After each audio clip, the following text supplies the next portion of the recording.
You're listening to Boomers Today with your host, Frank Sampson.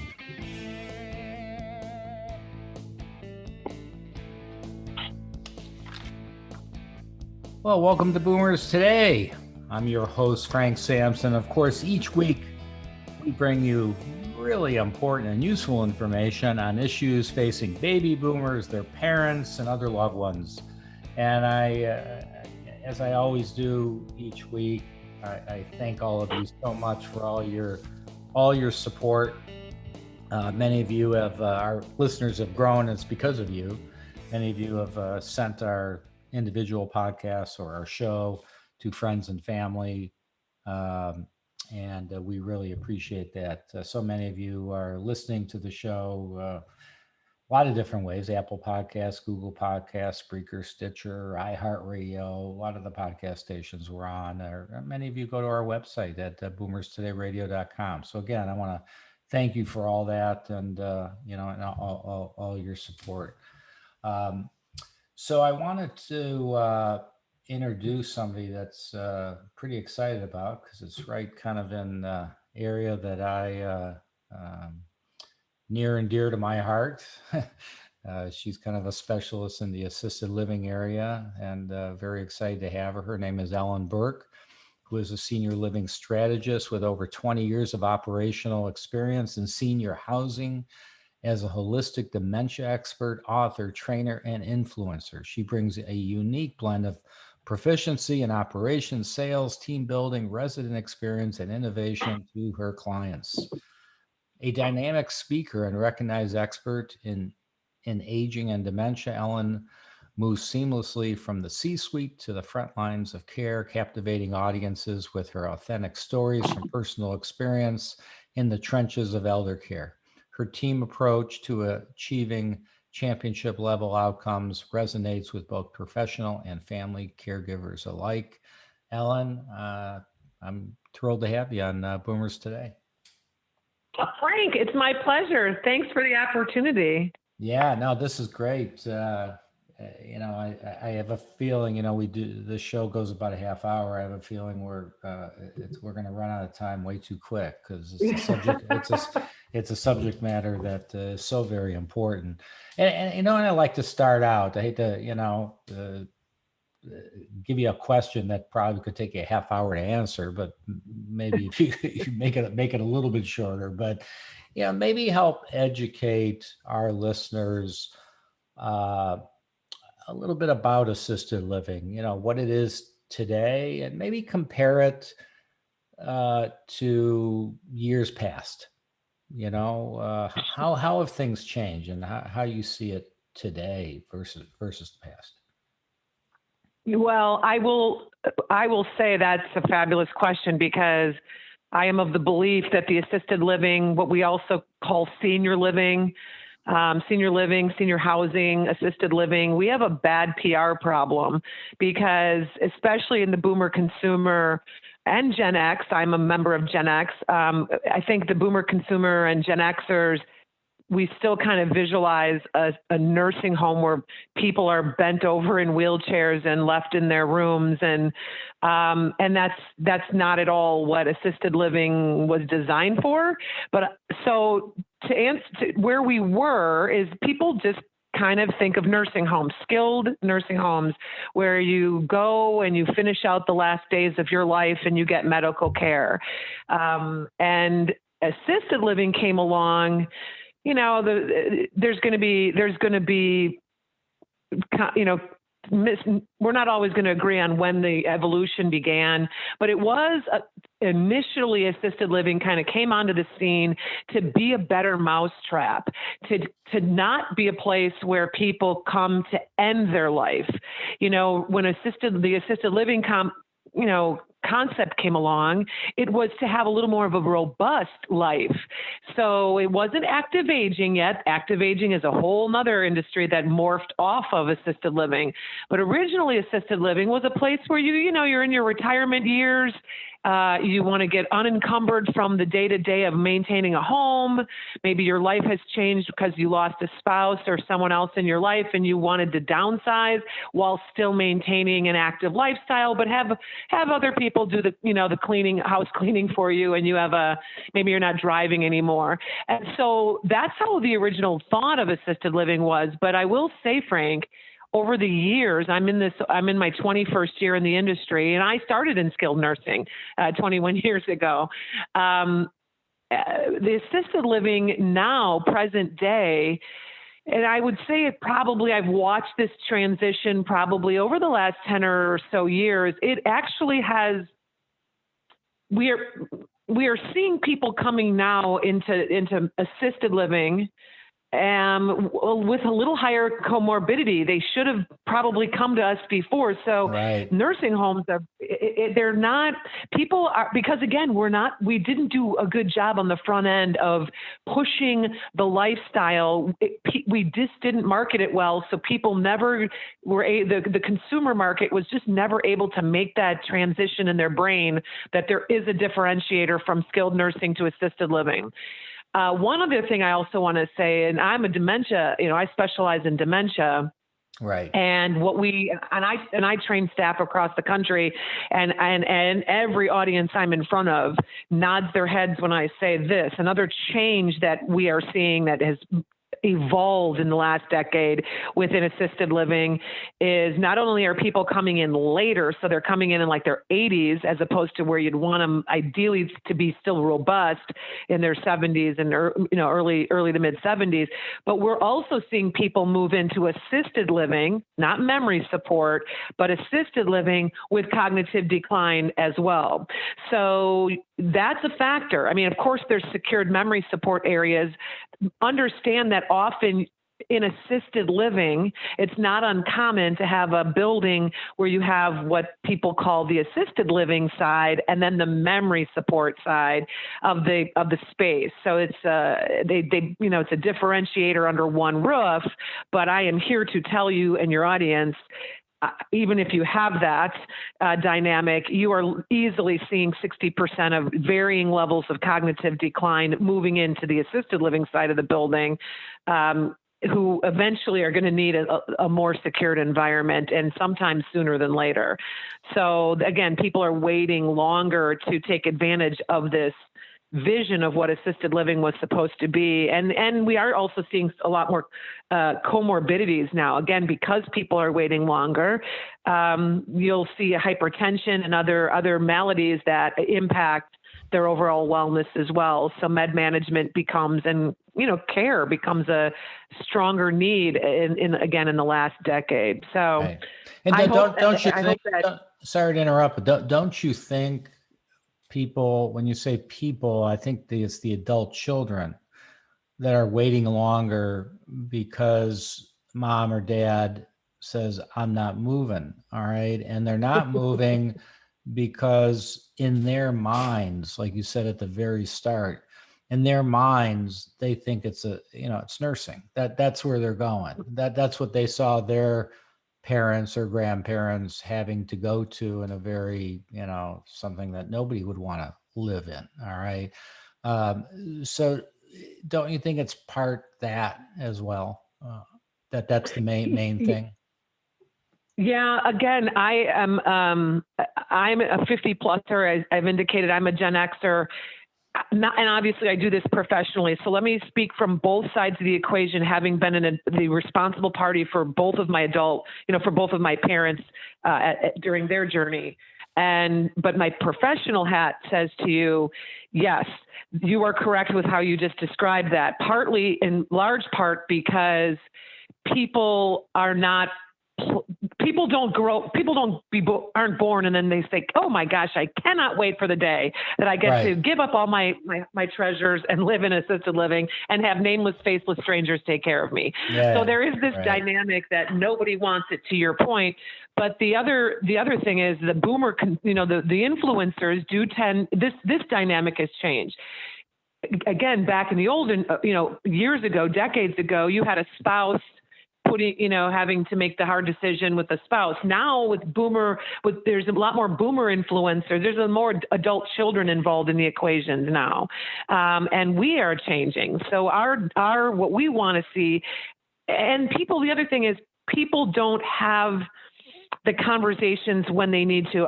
Again, to my operator side, what we see on the operation side, which makes it very challenging, Frank, is people they want to move in. We get the frantic call from the daughter because their mother has fallen in her home. The daughter lives across the country. She got the phone call from the rehab that mom is going to be discharged and she's not safe enough to go home alone because she's a widow and she can't go home. And now, hey, daughter across the country, you're the phone a friend. Where does she move now? And then that's how we often, probably about 80% of move-ins into senior living, and you would know this, are in crisis conditions. Oh no, right, and so, right. Things have changed with that. I agree with you, and I think you bring up a great point in that example you just gave. If that adult child was more educated and knew how to deal with their parent, correct, in order to not say, Mom, you're moving, but do it in a way where mom gives it a try, that fall probably would have never happened. That fall probably would have never happened in the first place. So, people are waiting too long. I agree. So, yeah, I mean, it has changed, from nursing to, whether assisted living is the right word or not, but it's, what people don't realize that it's senior living. It's senior living that happens to have caregivers there to help you if you need it. That's really correct. what it is. And there's all different shapes and sizes. I know you're based in South Carolina, and every state is different, of course, as you know.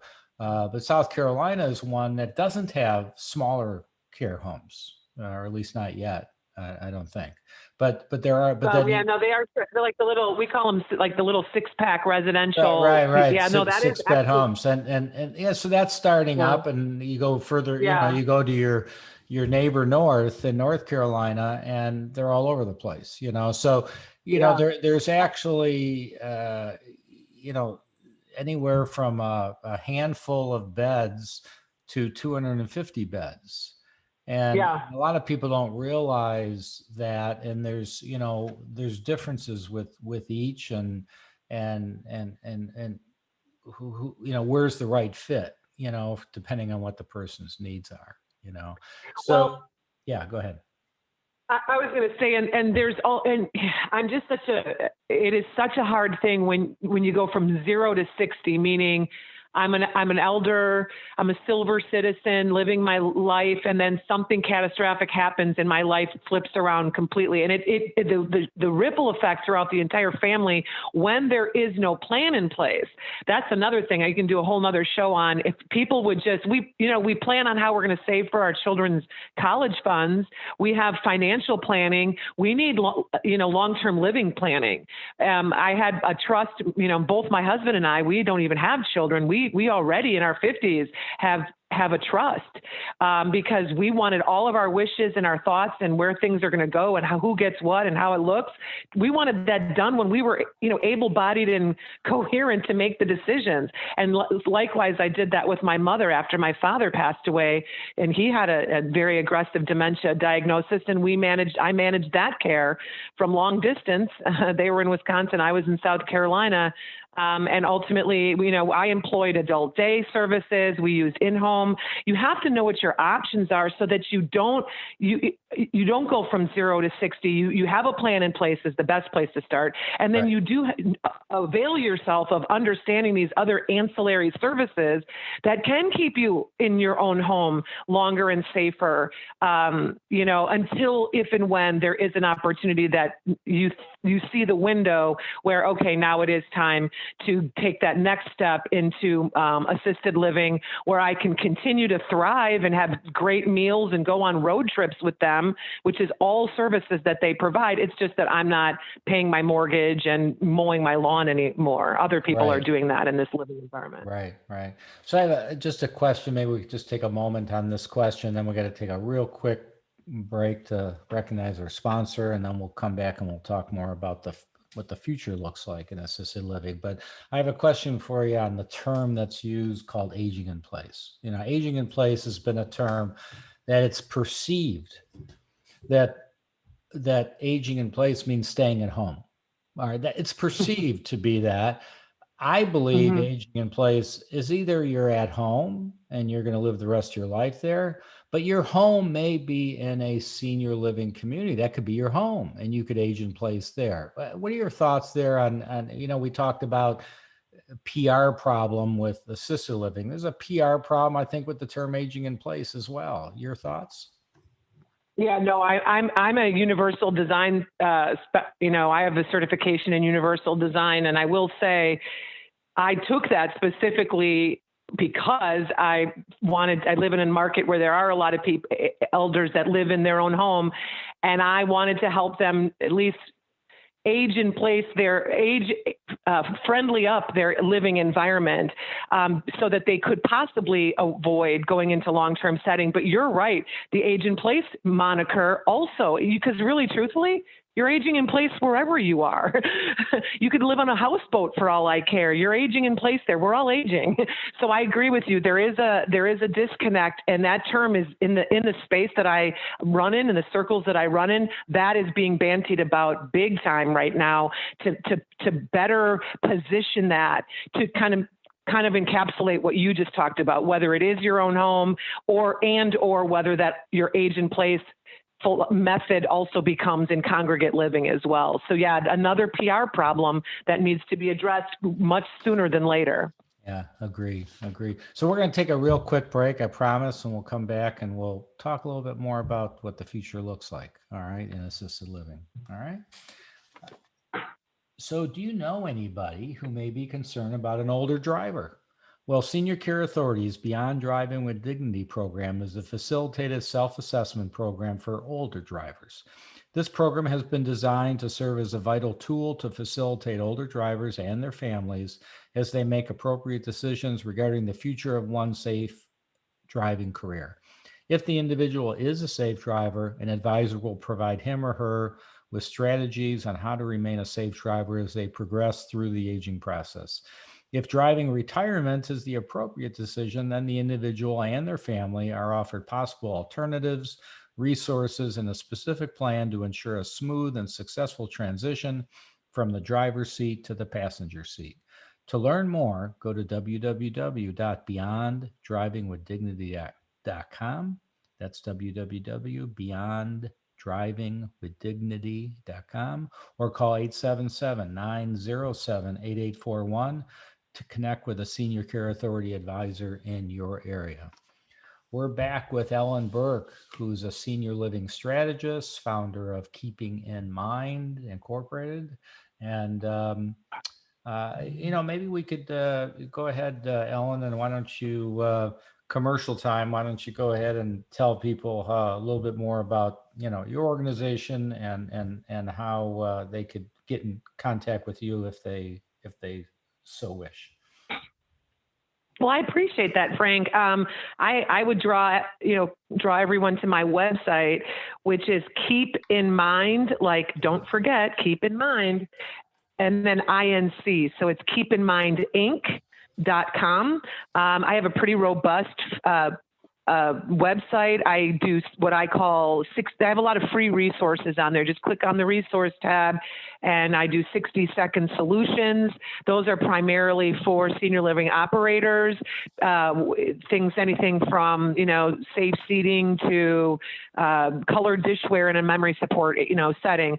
I also have some free resources that are definitely designed for families to print out, because I, again, as a family member, had navigated the journey of working with aging parents as they age and what happens.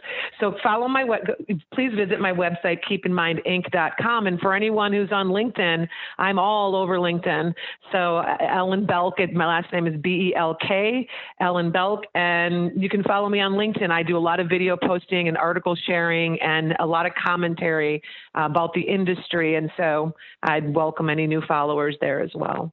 Great, good, wonderful. That sounds like a great organization. So, so I like that, we were talking a little bit about, the past and the nursing homes and the perception still that nursing is still out there with this assisted living, even though it's kind of a whole different model. What about the future? What are your thoughts on what things are going to look like 5 years from now, 10 years from now, 20 years from now? Any thoughts based on your research and conversation on what, the new assisted living model will look like? Yeah, we're already in it. We are already seeing there's a groundswell happening behind the scenes of new models. If they build it, they will come put up 4 walls and a roof, which has been far too often, how things get done. One of the biggest drivers of that, like, okay, we're just going to build it anywhere where there's in a good market. That all kind of transitioned, Frank, as you probably know, also about the last 10 years when venture capitalists got involved. Gone are the days where husbands and wives and families are building assisted livings because they had nowhere to place their beloved grandma. So they wanted to build a better mousetrap. And then that's how I got into the business. And then when venture capitalism started to come along and it became a real estate deal, it changed the dynamic of how communities were built, how facilities were built, how they were operated. And that now has been exposed in this last couple of years that we've been living together in this world. And so there is a groundswell. We are starting to see smaller residential, really high-end luxury, and then middle market. A lot more middle market stuff is coming up as well.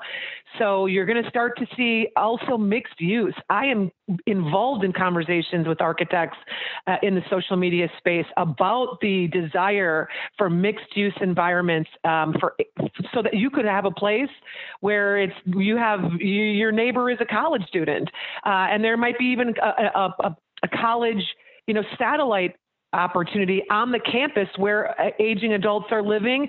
And I just got done talking to someone last week who's looking at integrating adult living with, a school or children, like daycare being on the property, not only to be able to have the employees who work at the community to have their children be there, but also to have just built-in intergenerational programming for young adults and young at heart aging people to, have collaborative opportunities for artistic involvement and anything. I mean, all of us that work in assisted living know it's magical when you bring the generations together. The outcomes never disappoint. So Those are some of the trends that I'm seeing.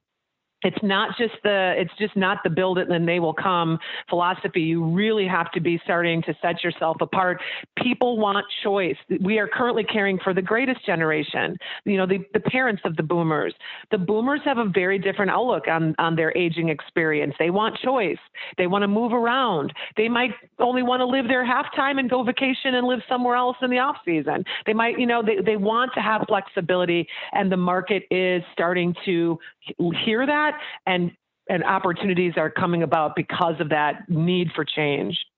I think what you're saying makes a whole lot of sense. I guess my only concern about that is I think the marketplace would be open to moving in that direction. Will the state's regulations, areas, be willing to move as quickly in that direction? That I think is the biggest concern I would have. And every conversation that I have with my peers that I've just described, that is where the conversation comes to a screeching halt, because that is the fear. There are, it depends on where you live in the country, as we all know.